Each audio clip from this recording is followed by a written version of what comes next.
Welcome to a new video. In this video, you will find out how you can easily auto-schedule your meetings using Calendly. Calendly is a website which can be easily connected to your Google account or any of the calendars that you're using, and it will help you auto-schedule any of your meetings. To get started with Calendly, first of all, go onto your Google browser, or it can be any browser that you're using, and search for calendly.com. The first thing you'll need to do is sign in. You'll see a couple of options. You can sign up with your Google account or sign up with your Microsoft account, or you can of course sign up free with your email.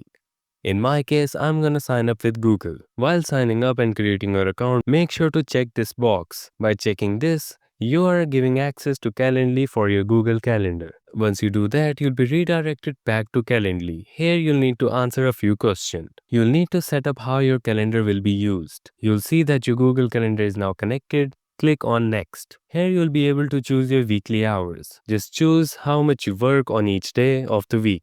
Now you'll be able to choose how would you want to meet the people. You can choose between Zoom, Google Meet, Microsoft Teams, in person, on phone call. Now it will set up your account and you'll be redirected to the main page. Now to create a new event and send it to the person you want to meet with, click on New Event Type and select New Event Type.